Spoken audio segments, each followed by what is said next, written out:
Good morning, good morning, good morning. Welcome to Speak On. I am your boy, R.W. Coolins. First and foremost, giving honor to God who allows me to come at you in this manner on a weekly basis. How's everybody doing out there this morning? Hope you're having a good Saturday morning. Hope you had a good week. We're going to get into this show as we always do. We're broadcasting live on YouTube and Facebook this morning, as we always do every Saturday morning, 10 a.m. Eastern, 7 a.m. Pacific. It's what we do here every Saturday morning. Let's get this call-in number out of the way. 844-904-2665. That's 844-904-2665. No matter what the situation is, let your voice be heard. All we ask is say what you mean what you say. We come in as friend, so we leave as family. That's what we do here on the Speak On the Show every Saturday morning. Let me get myself together here, y'all. I got a couple things I want to talk about this morning. One main thing that is going to take a majority of the conversation this morning, but I think it's something we need to discuss. We all seen it in the news, but we're going to get into that. Good morning, Brown Hoodie. Good morning. Appreciate you, bro. Appreciate you. Thanks for the support. We're going to get into that here this morning. But first, we got to start it off with this. Can I vote? www.nass.org. Can I vote? Go to the website. You can go in there. Let's see if I got this up here. Yes, I do today. I got it up here. Go to the website. You can go there. Go into the website. This is it. www.nationalassociationsecretary-of-states.org. Can I vote? You go in there. These are the screens that you'll see. Go in there. Make sure that you're registered in the right way. That your address, all the information you need is correct. We need to do this now, not in November. Let me say it again. We need to do this now, not in November.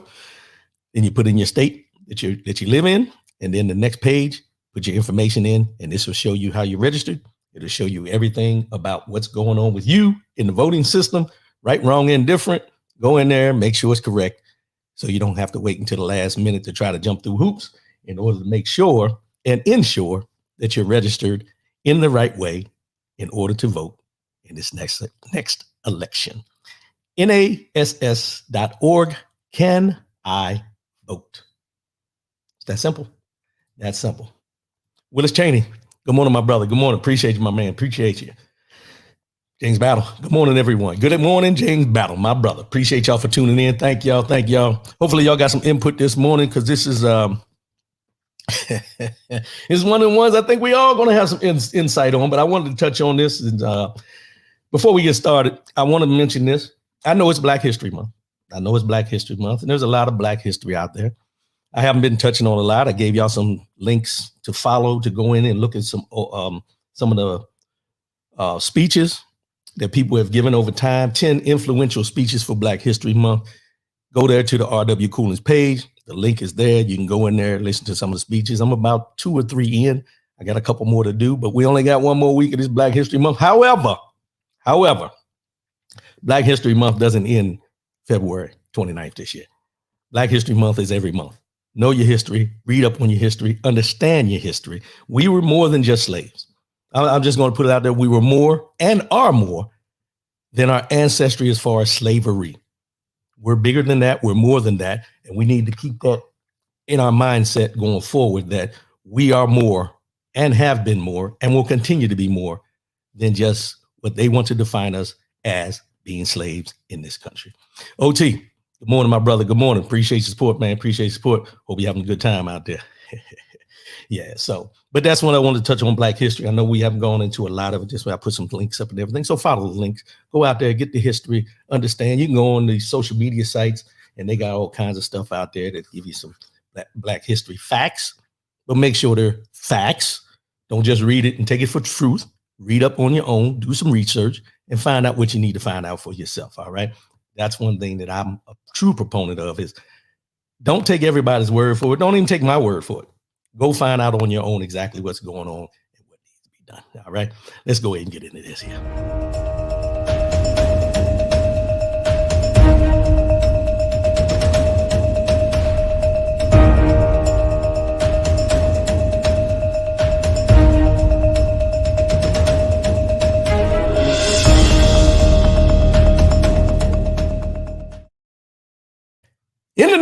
In the news. So yesterday, I think it was, because I was busy all week, so I want to get my days right. But yesterday, former President Donald Trump and his organization, the Trump Foundation organization, whatever it was found guilty. And they were found guilty a while ago, but now they actually have to pay the fines. Kevin Banks, good morning. Good morning. Appreciate it. So now they got to pay the fine in the civil fraud trial that he was under in New York. And it came out to $354.8 million penalty, and it barred him from running a business in New York for 3 years. Finding that for roughly a decade, Trump orchestrated massive business fraud by falsely inflating his net worth to obtain favorable rates from banks and insurers. The verdict, laid out in a 92-page ruling, strikes at the heart of an aspect of Trump's identity that he harnessed in his 2016 presidential run: his personal wealth and his success as a businessman. Now, Big Al, good morning, my brother. Appreciate you. Now let's step back for a minute. Donald Trump ran on the fact that he was a businessman and he was wealthy, personal wealth. But now we're finding out through this trial and other trials that all his wealth has came from fraud. Let's just call it what it is: fraud. Proven in the court of law. I don't have to say allegedly at this point, because it's proven in the court of law that he has committed fraud. But I think something that got lost in this is back in 2022, of December 16th of 2022, he was sentenced to tax fraud. Then the real estate company on which former President Donald Trump built his empire was convicted on all charges. This was on Tuesday, December 6, 2022, in a 13-year criminal tax fraud scheme. Now, this is separate from what we're talking about now and what he got charged for yesterday. The 17 guilty counts delivered by a New York state jury, which could lead to $1.6 million in fines for the Trump organization, are the latest setback for Trump, who is beset by a constricting circle of legal woes as he launches another bid at the presidency. Now, this was 2022. This is 2024. So 1.6 million back then, 354.8 million in this is what he was convicted of yesterday. Not to include all the different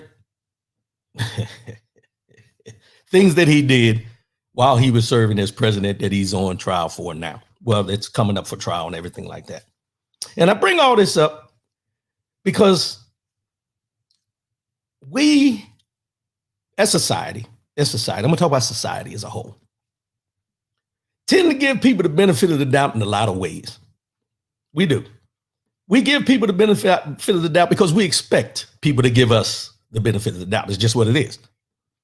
But in these cases that we're seeing, this man is running for president of the United States, was former president of the United States, with this history of not being who he says he is or being who he portrays he may be. Now, I don't know all his finances and everything, and I will never go in the man's pocket, talk about his wallet. That's not what I do. But what I'm doing this morning is spitting facts, and the facts of it is this. How is it that someone in this country that has a long record of manipulating the systems that are in place to benefit him financially and wealth-wise can still be a candidate to run this country? Because now, something I seen yesterday in one of the articles that I read, he's up on this classified documents thing that we talk about. And it's still under investigation. The judge in Florida that's overseeing it keeps delaying it, trying to give him the benefit of not having to go to trial before he becomes president. But these documents that they found are not all the documents that he has or has had. So the big argument, big discussion yesterday that I seen in one of the articles I was reading says that we don't know what other documents he had and what secrets he may have that he's willing to sell. Listen to what I'm telling you, what he's willing to sell to anybody else who is the highest bidder because of his financial situation here with the E. Jean Carroll case, with all the cases that he's been told to monetarily pay out. We don't know what he's willing to sell in order to put himself in a financial standing again. That's one part of it. Here's the second part, and I want to put this up on the screen. There are people that started a GoFundMe page for Donald Trump as an unjust judgment. They're asking people to donate $355 million to help cover what he was found guilty of in this trial. You can't make this up. This was last night when I found this. As of last night, it was about 9:30, 10 o'clock. There were $30,000 worth of donations towards Donald Trump's unjust judgment of the $355 million he's going to have to pay. People are actually giving money anywhere from $5 up to $150, and it may be more. But this was last night at 9:30. This was this morning before I came on with a total of $43,292 in a GoFundMe to help him pay for charges that he brought upon himself by lying about his financial wealth, about the size of his business, of size of his penthouse, anything you can think of that deals with fraud, business fraud, he was involved in. And we have people in this country that are willing to donate to help him pay a debt. Now it's a debt because he chose to lie on any form he could for financial gain. And we have people out here putting money towards this. And I want a caveat on this, and I don't do comparisons, but I just spit facts. The next time I hear somebody out here that donates to him or stands behind him in what he's done, saying he's not guilty of these things, and then in the same breath, have an attitude about what we're doing about immigration, and then they want to compare immigration to the fact that we have people homeless on the streets. You don't give a damn about the immigration people, and you don't give a damn about the homeless, because the only time the homeless comes up is when you want to make a point about how we're not taking care of people in this country. But at the same time, those homeless people are in those streets each and every day, and you could give a damn about them unless it's part of your political agenda and you want to make it seem as though you care.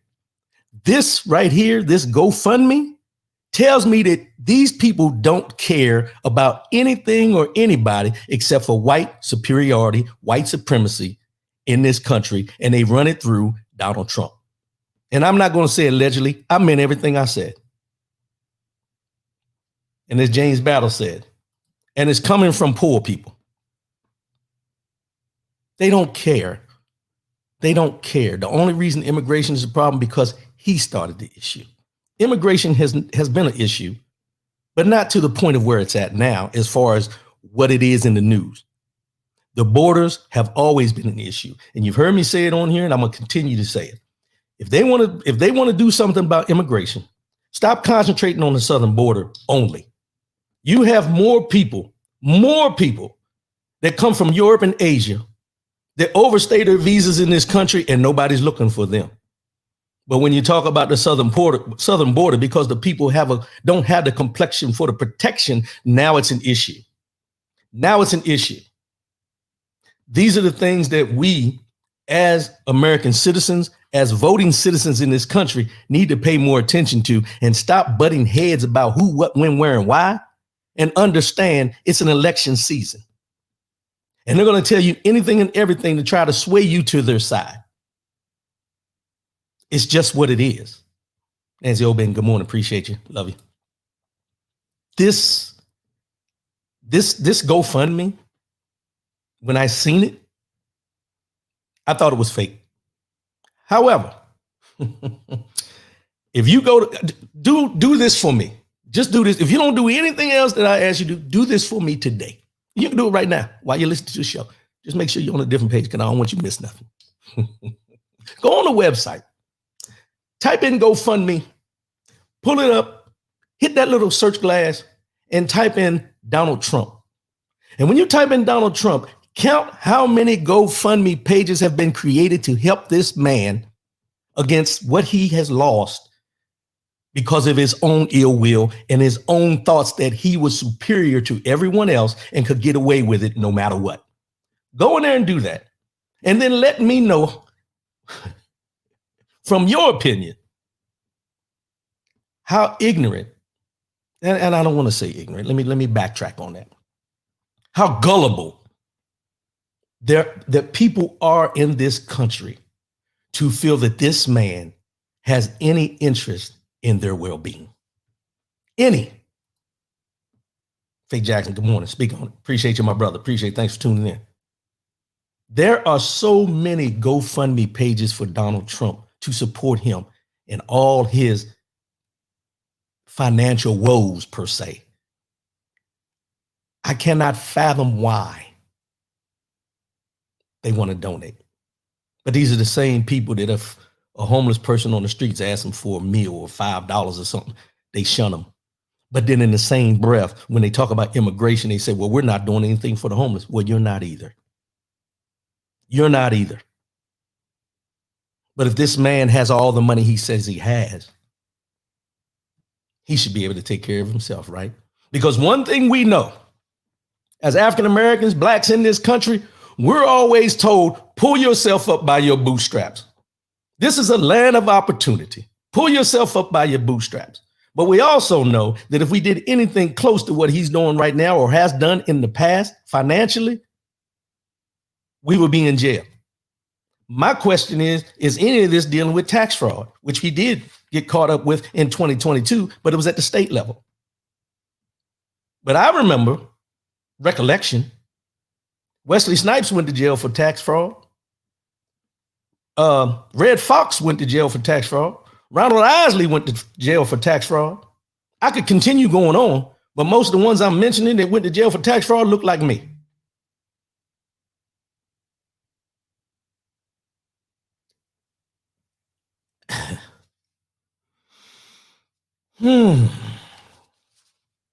So also, Trump's two adult sons, Eric Trump and Donald Trump Jr., who are executive vice presidents of the company from running, he borrowed them from running New York companies for 2 years and fined them more than $4 million each. And he ordered a court-appointed monitor to continue overseeing the company's operations for another 3 years, requiring the company to seek her approval prior to submitting any financial disclosure to a third party. He also, to Judge Engeron, also fined former Trump Organization executive Alan Weisselberg $1 million. Now, this Alan Weisselberg is the same one that went to jail because they said he was the one that was fixing the books. Everyone is being held accountable outside of the name, the person's name that is on the checks. Everyone is being held accountable outside of the Trumps. Let's just say the Trumps, for anything and everything that is done in his name. And this is where we are. This is where we are. But he is still allowed, and still supported to be running to become the president of this United States of America a second time. He is the front runner for the nomination for the Republican Party in this country. No questions asked.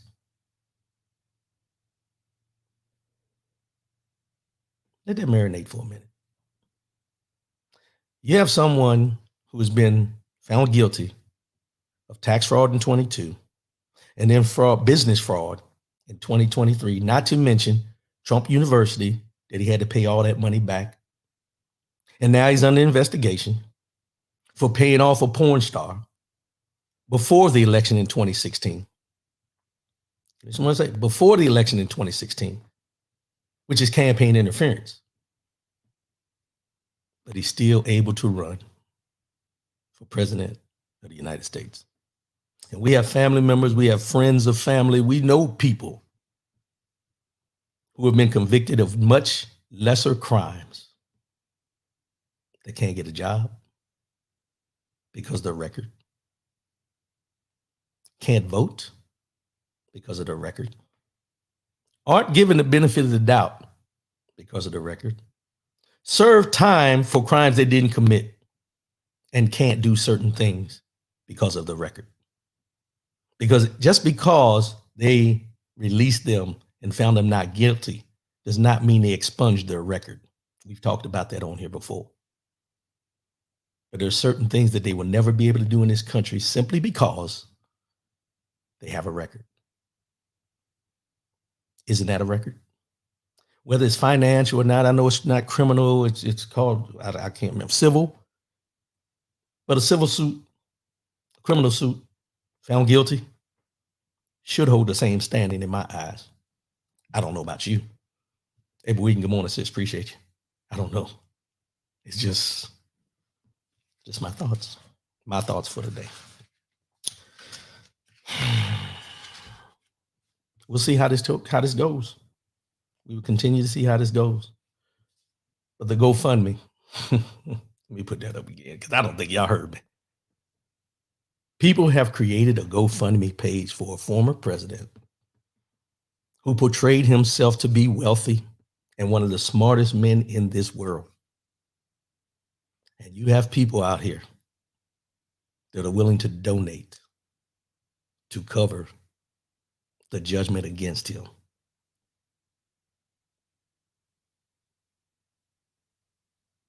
Wow. All I can say is wow. From $30,000 last night to $43,000 this morning. Now that's only $13,000. Mind you. But how many people was involved in giving that additional $13,000 from last night till this morning? Yeah. Oh, yeah. America, America. God shed his grace on thee.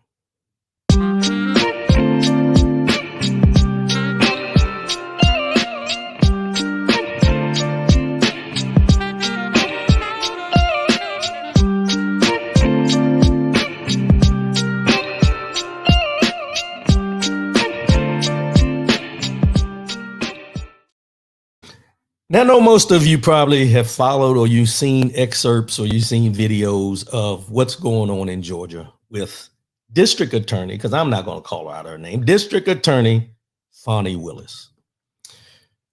So they had a disposition this week to find out about her personal relationship with Nathan Wade, the special prosecutor on her team that's trying the 18 or 19 defendants in the campaign interference trial in Georgia.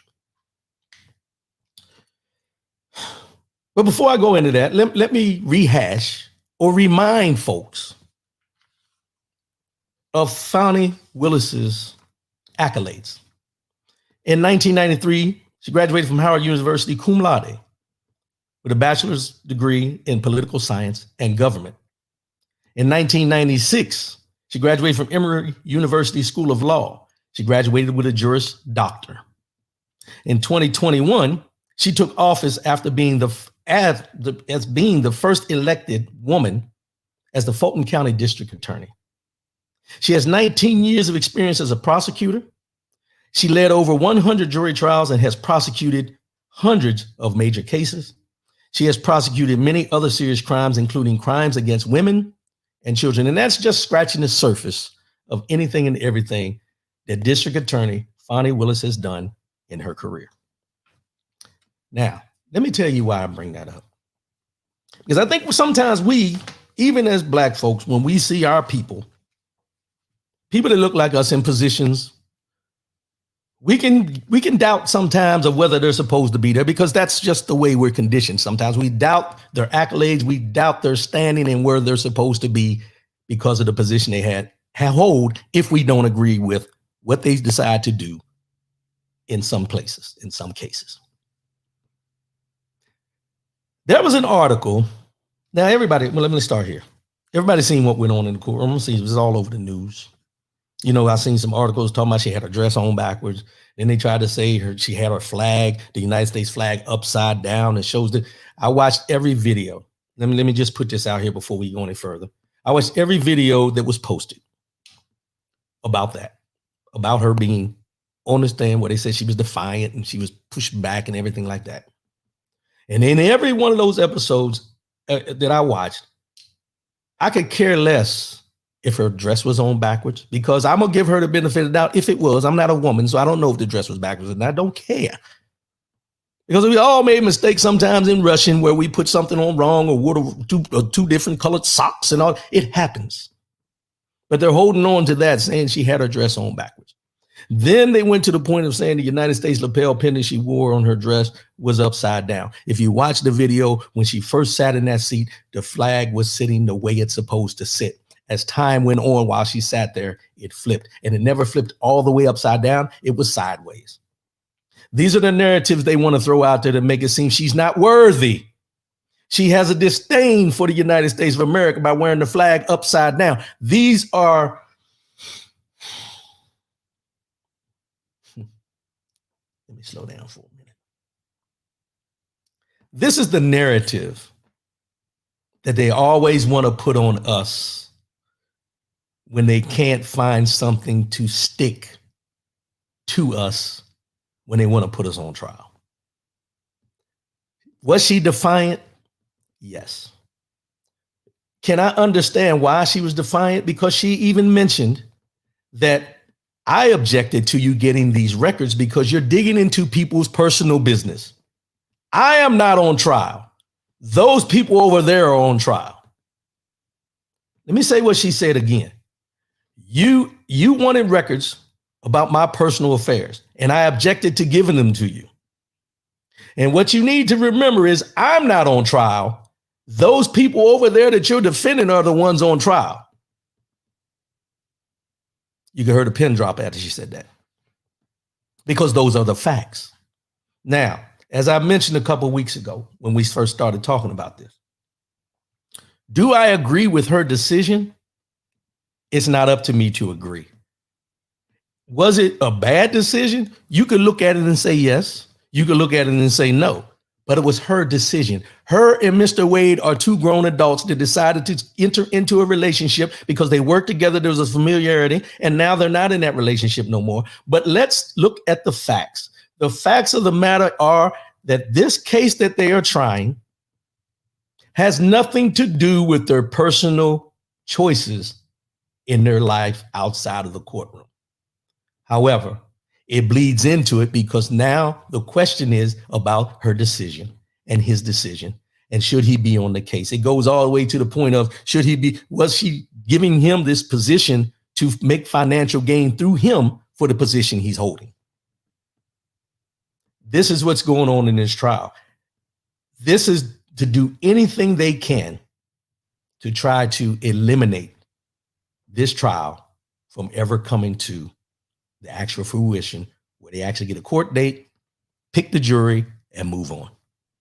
That's it. And why? Because of who's on trial, who is included. And I'll give you a case about this right now. Everybody probably remembers that Fonnie Willis, District Attorney Fonnie Willis, is prosecuting a rapper called Young Thug. And this trial is going to court. It started back in May 9th, 2022. Now, mind you, she's been investigating the YSL, is what they call themselves, a record label.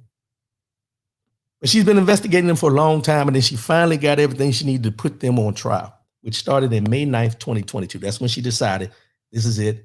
This is what we're going to do. And it says, Young Thug is taken into custody and placed in Fulton County Jail. The rapper is one of 28 members of YSL, charged with conspiracy to violate the State Racketeer Influence and Corruption Organization Act in a 56-count jury indictment. The 88-page document alleges that the Young Slime Life criminal street gang cumulatively committed 182 overt acts in furtherance of the conspiracy, including murder, attempted murder, armed robbery, aggravated assault with a deadly weapon, theft, drug dealing, carjacking, and witness intimidation. Thug himself is indicted on 2 counts. The first, the umbrella conspiracy charge, and the 56th participation in criminal street gang activity. And I'm not going to go all through this, but what I'm doing is I'm giving you something to base some understanding on. YSL and Young Thug, who's supposed to be over top of them, she did an investigation, got the grand jury, got the okay from the grand jury. This is what we want to do. We want to take them to trial. She made that decision May 9th of 2022. And never once have we heard from anybody to question her ability to do her job when she was prosecuting and investigating YSL, which is a group of members, rappers, that look like me, that look like her. Never once did they question. Why? Because of the charges that were brought against them. Racketeering, murder, attempted murder, money laundering, all those different things. But District Attorney Fonnie Willis was never questioned about why she was bringing those charges against those young men.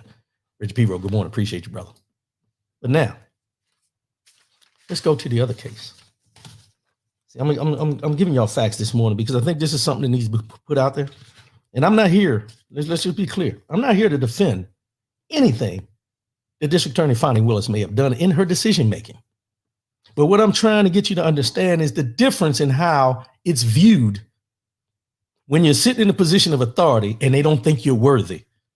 And there's an article I'm going to read to you coming from someone that looks like us about her actions. But let's go here. January 9th of 2023. A new filing indicates that the special grand jury has finished its work and submitted its final report following months of closed-door testimony. This was for the Trump election interference. January 24th, Willis says during hearing that charging decisions in the case are imminent. February 16th, excerpts from the special grand jury's report are released. March 20th, this is 2023, Trump's attorneys filed motions in Fulton County Superior Court and with the Georgia Supreme Court seeking to throw out the special grand jury report and remove the district attorney's office leading the investigation. April 24th, 2023, Willis indicates her office will announce any charging decision sometimes between July and September 1st of 2023. On May 5th, eight of the fake electors accept immunity in the Fulton County District Attorney's probe into the matter, according to their lawyer. They accepted immunity. When you accept immunity, that means you're willing to tell. You're willing to tell to get more leniency towards you and what you did. Eight of the fake electors, which was part of this scheme. In July, Willis impanels a new grand jury that could ultimately decide whether to approve charges against former President Donald Trump. July 17th, Georgia Supreme Court denies the request by Trump to quash the findings of the special grand jury and remove Willis from the probe. Stop right there. July 17th, 2023, they were already asking for District Attorney Fonnie Willis to be removed from the case. See, this is the history we don't think about. We just hear what they want us to hear now. July 17th, 2023, they were already finding and asking ways to remove her from the case. This is not something that just came up because she decided to go into a relationship with Mr. Wade. This is something they've been thinking and trying to do since the probe started. Let's continue. July 29th, 2023, Senior Superior Court Judge Schuster responding to a third motion filed by Trump seeking to disqualify Willis from the election probe, schedules a hearing for August 10th. The motion had been filed on July 20th after the Georgia Supreme Court denied a similar request.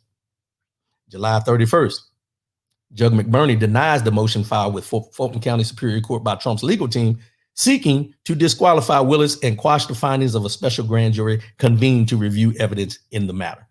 Willis, meanwhile, signals that an indictment of the former president could be imminent, telling a local news outlet, "We've been working for 2.5 years. We're ready to go." See, you see where we're going here, right? She's been working on this for 2.5 years as of July 31st. But there's been 3 instances where they've been trying to remove her from the probe off the top. August 4th, Trump's attorneys file a notice of appeal, signaling their intent to appeal to the Georgia Supreme Court, Judge McBurney's ruling denying Trump's motion to remove Willis from the probe and quash the special grand jury's report. The filing comes a day after Trump drops his other remaining motion seeking to have Willis removed from the case. Now, mind you, they want to remove, but they never mentioned why they wanted her removed. They never mentioned why they wanted her removed from the case. It just says they filed to have her removed from the probe. August 10th, 2023, Willis, responding to a recent attack ad from Trump, issues an internal memo to her staff urging them not to respond and telling them that this is business. It will never be personal, according to a copy of the memo. We have no personal feelings against those who we investigate or prosecute, and we should not express any, is what Willis writes. August 14th, Trump and 18 others are charged by Willis in a sweeping racketeering indictment over their efforts. Listen to this very clearly. Over their efforts to overturn the results of the 2020 election campaign in Georgia. The indictment alleges they solicited state leaders throughout the country, harassed and misled a Georgia election worker, and pushed phony claims that the election was stolen, all in an effort for Trump to remain in power despite his election loss. That's what we need to be concentrating on. Not who District Attorney Fani Willis was sleeping with, not the bad decision she made to have a relationship with somebody that was on her team in the middle of this trial.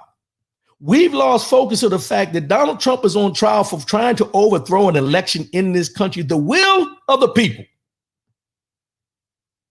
But they're worried about her relationship outside of the courtroom because they're on the same team. But mind you, before this relationship came up, they were already trying to remove her from the case. Already. James Battle, the only prosecutor he's not tried to get thrown out is Jack Smith. And that's because he's the only Caucasian one. Bragg, James, and Willis are all African-American. He's done it over and over and over again with anybody that looks like us, because he puts the narrative out there through other folks that we're not worthy. We don't know what we're doing. We're this, we're that. But our education and anything that we've done to get to the point in our career where we are the ones that can prosecute him, we're not worthy. How dare you? How dare you put me on trial when you're less than me? Now I'm paraphrasing, and I may be adding words to the mouth, but I can understand what goes on behind closed doors because, okay, I'm gonna leave that alone, but let's go. Thank you, Battle. October 4th, Kenneth Chesebro files a motion to dismiss his case, alleging that Fulton County Special Prosecutor Nathan Wade, who was brought in by the district attorney to help with the election interference investigation, didn't file the oath of office required to join the DA's office. They said he didn't file the oath of office that he's required to do for the DA's office. Not that he ain't qualified, not that he shouldn't be. They're looking for little things to pull people off that they know do their job 10 times better than some people who have been appointed that shouldn't be there. That's October 4th. October 6th, 2023. Judge McAfee denies Keith Chesebro's motion seeking to dismiss his case over an alleged paperwork error by one of the prosecutors, saying that filing of the oath of office is not required by those working only on one specific case. January 8th, 2024.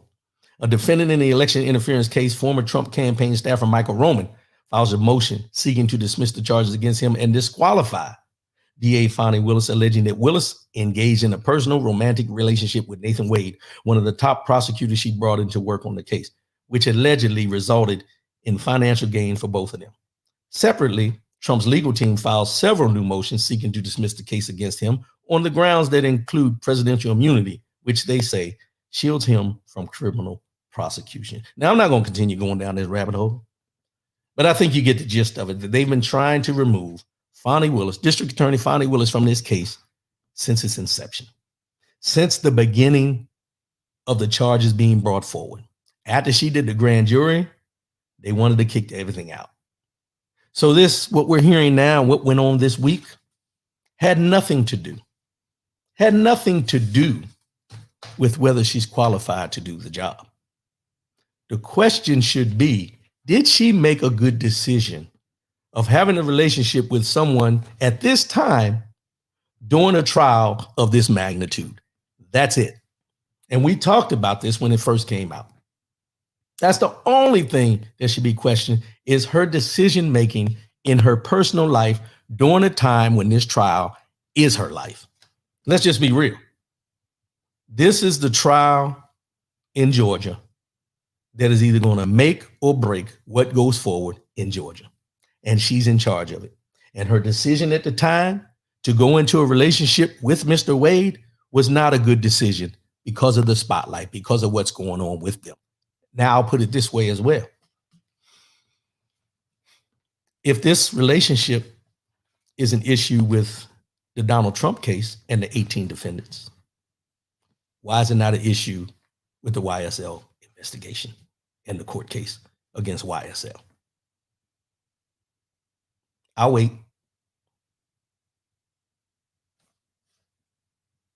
I don't do comparisons. I just give you facts. And the fact of the matter is, she's a 1993 Howard University graduate, cum laude. 1996 Emory University School of Law graduate, Juris Doctor. Took office in 2021 as the first elected woman in Fulton County District as a Fulton County District Attorney. But there's questions about whether she's worthy to be in the position that she's in, whether Donald Trump should be charged with the things he's being charged with because of who is charging him. And as James Battle said, and I'll put it back up again, you have heard nothing about removing Jack Smith from any of these cases. And he has like 3 out there. But Alvin Bragg, Alicia James, Fonnie Willis, all district attorneys, all prosecuting attorneys, let me put it that way because I don't know all their titles, but prosecuting attorneys against Donald Trump. And he continues to minimize their standing as far as the position they're in, make people think that they're not worthy to be doing the job that they're doing, and so on and so forth. But this is not new to us. This is nothing new. And that's where, for me, and I'll speak for me only, a slight bit of disappointment comes into play with me when we talk about District Attorney Fonnie Willis and the decision she made during this time to have that relationship. However, I don't know her in that manner to even judge her in that manner. And we can always say, we can all sit back and say what we would not have done if we were in that situation. But that's just conjecture. You don't truly know what you would do. You don't know if you would have steered away from having a relationship with Mr. Wade or with Mrs. Willis.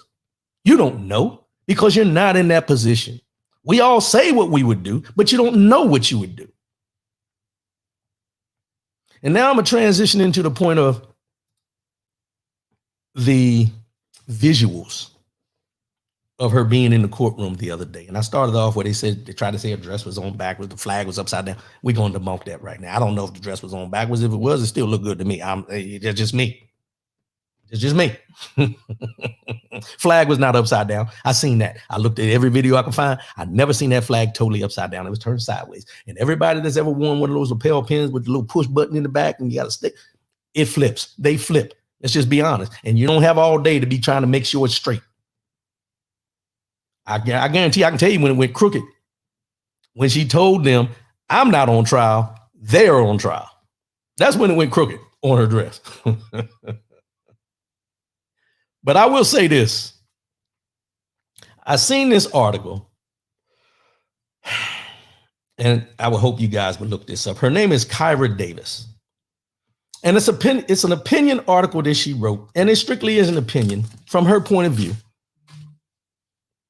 But I don't agree with her opinion as far as the way she presented her opinion. And the title of the opinion article is Fonnie Willis is an embarrassment to Black people. She's the proof that DEI only hurts us. That's the title of her opinion article. Fonnie Willis is an embarrassment to Black people. She's the proof that DEI only hurts us. Let me stop there for a minute because the first sentence here bothers me, and it should bother you.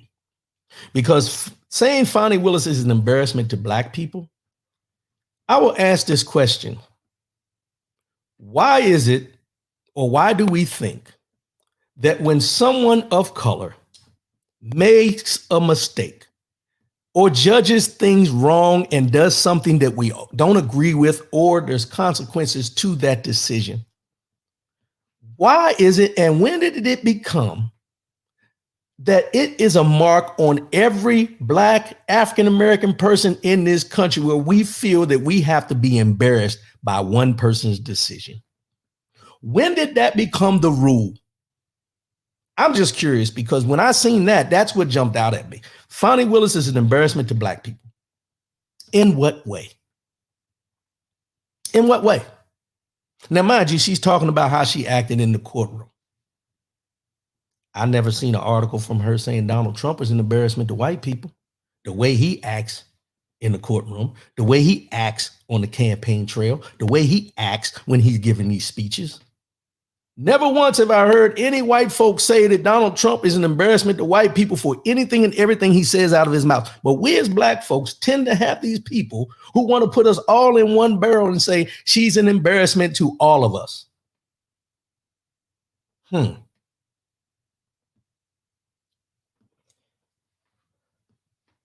She's not an embarrassment to me. If anything, Fani Willis is a motivator for young Black girls. She is the first female district attorney in Georgia. No one's perfect, but to call her an embarrassment to Black people is a travesty. Now, mind you, Kyra Davis considers herself as a conservative. So that'll tell you everything. Conservative goes with Republican. So we're clear. She's the proof that DEI only hurts us. And this is what she says. As a Black woman and working professional, I've never been a huge fan of affirmative action. And the recent rise of critical theory and diversity, equity, inclusion initiatives has only bolstered any resistance. While it may seem necessary to some in order to right the wrongs of the past, I can sum up why these measures are an unmitigated disaster for hardworking Black Americans in 2 words: Fani Willis.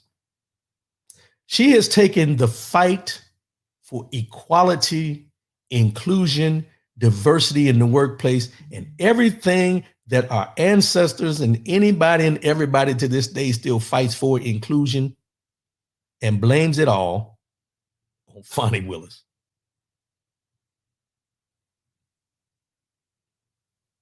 Willis is the prosecutor in one of the nation's major cities and most high-profile cases against former President Donald Trump. Her position and the historic nature of the case she is prosecuting put her in an elite class most Black people will never even dream of reaching. One would expect such a person to be polished and classy and able to remain so even while responding to an uncomfortable barrage of questions on the witness stand. Instead, what we got was a defiant, childish, sour woman who spoke with the sophistication of a teenage girl at her first college party. It wasn't simply that she sounded angry, she also sounded stupid. Not my words. This is from Kyra Davis. As I watched her testimony with my husband, an unspoken dread passed between us, weighted by a certain type of sadness. We understood instinctively that we were watching the result of a diversity-first system that ends up elevating the weak while simultaneously besmirching the strong. Now, she keeps saying that DEI has been put backwards or should not be in play because of Fani Willis. Fani Willis was not a DEI hire. Fani Willis was elected into the position of district attorney of Fulton County in Georgia. Nobody put her there. She was elected there by the people of Fulton County, Georgia. I could say some things, but I'm going to hold my breath. Willis, an elected official, but to even be in a position to run for one of the highest offices in her state means she has passed through elite job after elite job. She has received degrees, awards, and accolades. How on earth, then, does such an accomplished woman sound like a freshman college student while participating in the trial of the century? Her foul demeanor and childish expressions only serve to magnify the grotesque consequences diversity hiring has for Black America in general. So this lady, Kyra Davis, has narrowed down everything about Fani Willis, district attorney. Let me make sure I put that title in there. District Attorney Fani Willis, by the videos from her being in the courtroom one day. A courtroom that she shouldn't be in. A courtroom that at the end of the day, she should not be in, but the only reason she's in there is because of who's on trial and who she's sentencing or going to sentence in this trial. That's it. But for this lady, Miss Kyra Davis, I think it's Davis in it. Let me get it right. She wants you to think that because of how she handled herself in the courtroom that one day, that she should be judged her whole life and all her accolades and everything she's ever accomplished by that. Now, I'm sure some of you out there watched it and had a little, had a couple cringeworthy moments in there. But I will say this, and I'm not trying to give her the benefit of the doubt. What I'm trying to do is let you see the bigger picture. As I mentioned before, District Attorney Fonnie Willis has been trying this case before she brought the charges over 2.5 years. Her office, her job has been dedicated to finding these people guilty for trying to overthrow the will of the people in that state, in Fulton County, in that state of Georgia. And I'm pretty sure, and I may be speaking for her, but I'm just going to go out on a limb right now. I am pretty sure after all the time and effort that you have put into this case, for you to have to come and testify about a personal relationship of yours, not because you've done anything wrong, but a personal relationship they don't feel is should be had because of the position that he sits in, I'm pretty sure you would be on the defensive as well. I'm pretty sure she understands where she was at because she's in the courtroom all the time. She even held up stacks of paper that they gave her that she told the person that's trying to prosecute her, where it wasn't a trial, that was questioning her, you lied. In each one of these documents, you lied. But no one caught that. So I'm going to back up again and say, anybody out there, as well as myself, who has ever been lied on, what was your reaction? How did you feel? Were you able to confront those people that lied on you? And when you when you were able to confront them, how did you do it? Were you mild and meek? Or did you let your emotions take over? And as I say, I am not defending her. I'm defending human actions. When you feel you've been backed into a corner, what do? You come out swinging. What we know about Fonnie Willis on a consistent basis and how she does her job, I'm pretty sure is not what we seen the other day. But let's take each situation as it is. Not to defend her, but to have understanding of why she may have acted the way she acted in some of the responses and how she responded. But to totally go out on the deep end and say she's an embarrassment to Black people is where I have an issue. Because I'm tired of so many times when we as people see someone that looks like us that may not fit the bill of what we want them to fit at a certain time because of a decision they make. We got to come out our mouths and say that you set Black people back 10 years by your actions. Wow, you're an embarrassment. You're this, you're that. But we only do that to us. We only do that to us. And this case right here is no different. No different. None at all. Big Al. No different. She went on to say,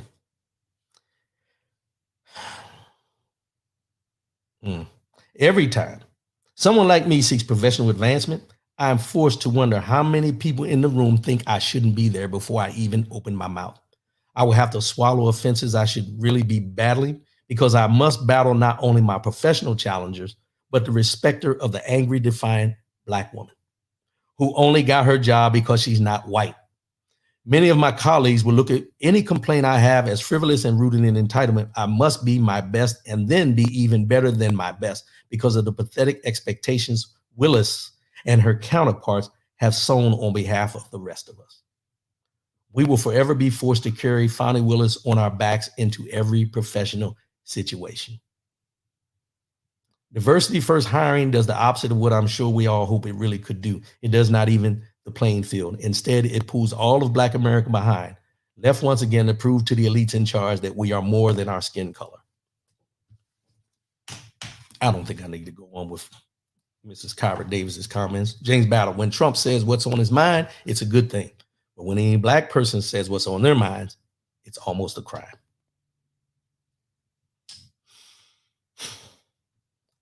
I will say this, and I don't know, this is the first time I ever seen an article on by Kyra Davis, but I went back on her website and looked at some of her blog posts. And all of her blog posts, and most of her blog posts, she finds a way to demean the people that look like her, somehow, some way. So that tells you what you need to know when it comes to her and what she wants to prove, or what she's trying to prove, or what audience she's writing this for, to show that all of us are embarrassed as Black people because of Fonnie Willis. No, in all reality, Kyra Davis, I'm embarrassed because of what you decided to sit down and write. Because for you to say that she is proof that DEI only hurts us, lets me know that you are one of those folks that if someone gets hired due to DEI, that they're not worthy of the position only because they were hired as DEI. Nothing about being a DEI hired, which is not a bad word, diversity, equity, inclusion, still does not eliminate the fact that you have to have the experience and the qualifications for the position. What it says is that as a DEI hire, we decided to go with you because if we didn't hire you, we would have hired someone that don't look like you just because. But because you have the qualifications and everything, and because we're trying to be more diverse in our workplace, we're going to give you the opportunity to do this job. Never once does DEI stand for not qualified. What it stands for is DEI, diversity, equity, inclusion, means you're qualified. And now you're given the opportunity because you are qualified. And we're tired of keep on hiring the same people that look like us. And we want to give someone else a chance in this organization. Simplest way I can put it. But when you hear DEI, it's like a curse word to some folks. That's Ms. Kyra Davis. What chooses to set us back is people like you who don't want to recognize the inequities and inequalities that go on against people that look like you. And I would ask, and I don't really want to go here, but I'll ask the question. How does she feel about her parents? How does she feel about her siblings if she has them? Her family members, cousins. How do you truly feel about the people in your life that look like you, that continue to fight the battle each and every day and can't get ahead? But you're so concentrating on what you feel Fonnie Willis embarrassed us by standing up for right and wrong, that you chose to sit down and write an article saying that she embarrasses all of us, when in all reality, all you did was embarrass yourself. That's my take. Let's get into this.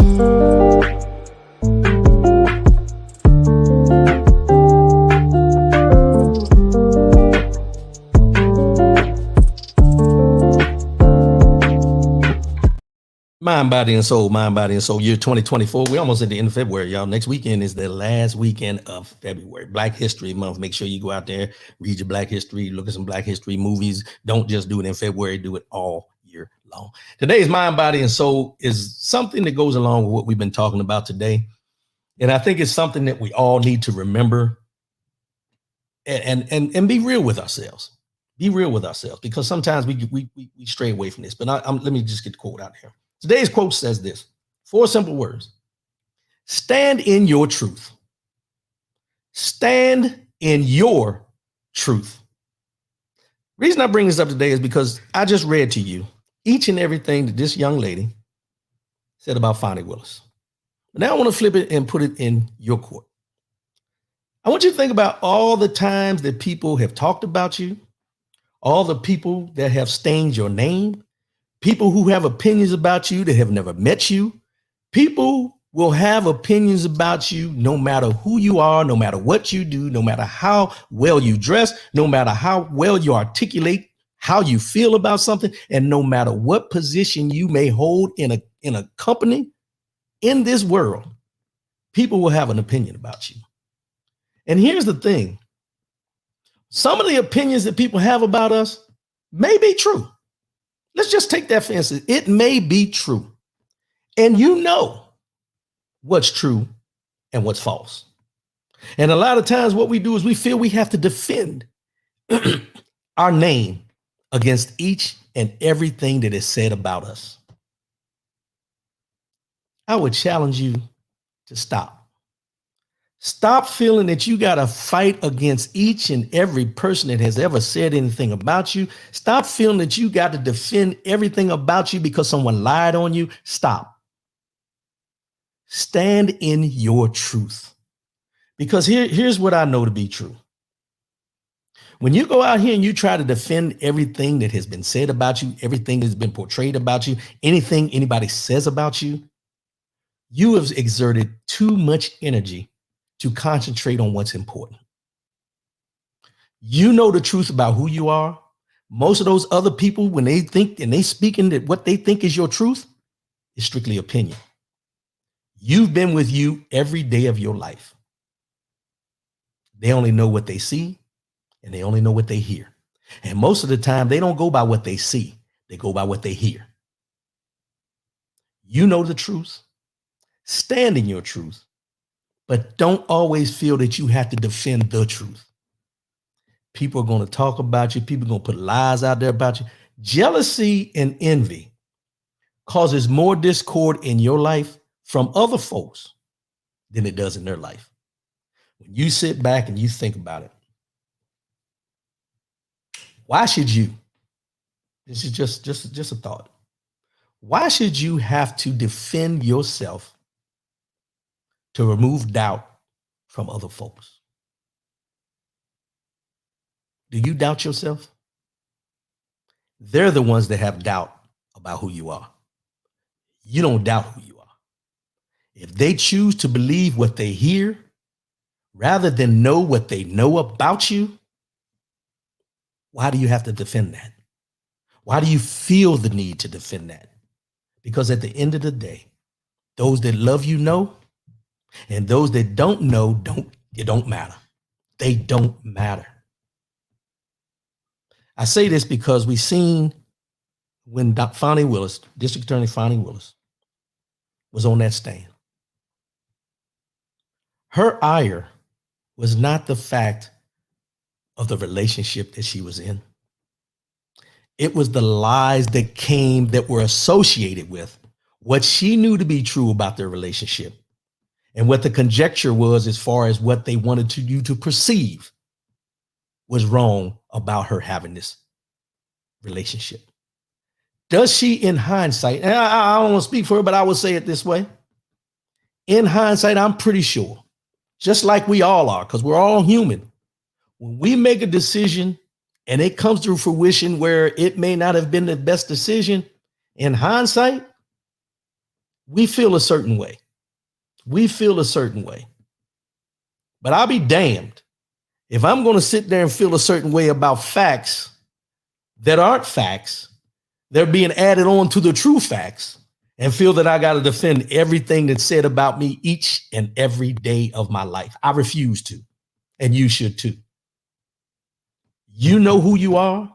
You know your shortcomings just as well as she does, and anybody else in this world knows where they fall short.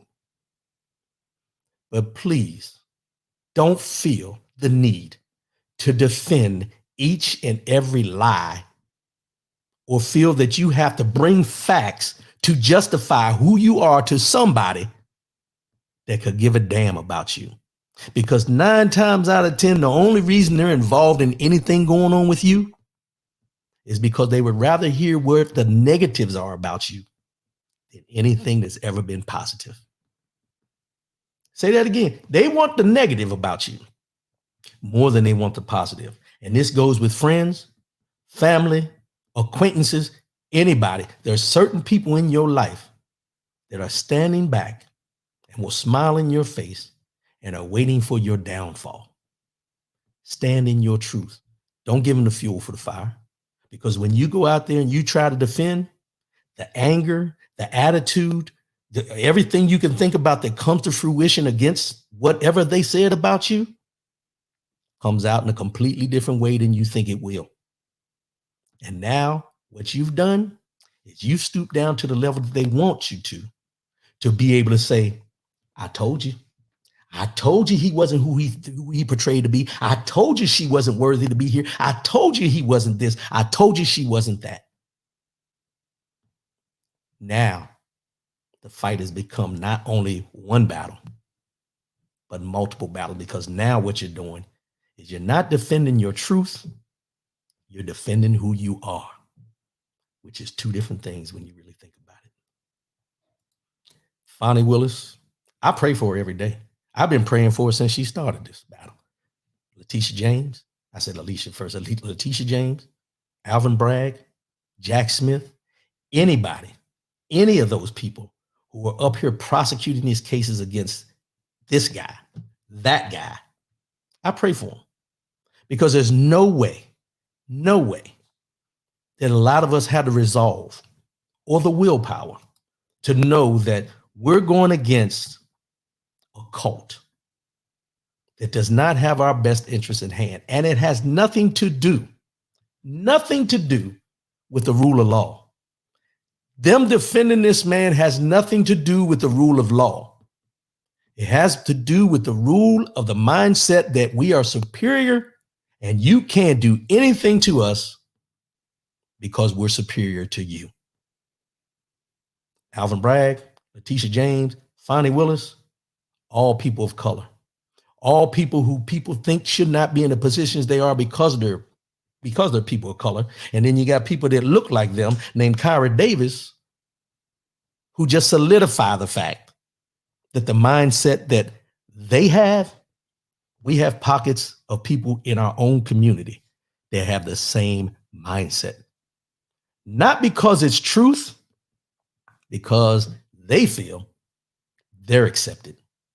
And they're going to do anything to continue to feel accepted. Why? Because they're not standing in their truth. But you continue to stand in yours. That's it. Cut and dry. I appreciate everybody tuning in today. I appreciate y'all for continued support. We got our last show of February coming up next week, and I'm trying to work some things to have a different show next week, but I want to say it now because I'll make sure everybody's available. But we're going to have a good show next week. I want to have a conversation, not with just me, but with some other folks on here. So we're going to make that happen. We're going to work on that. But y'all enjoy yourselves. Have a good weekend. Russell Jenkins says, because they're crazy. I won't call them crazy. I'll call them misinformed. I would call them misinformed because I don't like to use the word crazy, and nothing against you. I don't like to use the word crazy because in today's society, with the mental health issues that everybody's having, I don't like to use the word crazy, but I'll say they're more misinformed than they are crazy because they know the truth. They know the truth. They just choose not to go with the truth. Yeah, I get you, bro. I get you. But as I always say, man, I appreciate everybody tuning in. I appreciate your support. Like, share, subscribe, get everybody involved. We're going to continue to have these conversations, and we're going to broaden it. We're going to broaden our conversations to dig deeper into some of the traumas that we as African Americans, Blacks, have dealt with in this country that bleed over into our interactions just with each other. Let alone the people we interact that don't look like us. Let's talk about the interactions with the ones that look like us that we may not agree with. But at the same time, we're all fighting that same battle somehow, some way. Some choose not to acknowledge it. Some choose to overlook it. I'm going to keep fighting it. That's just what I do. As I always say before I sign off, love yourself, love one another, keep your head up, and most definitely, keep your faith in God. I'll see y'all again next week. I'll holler. Peace.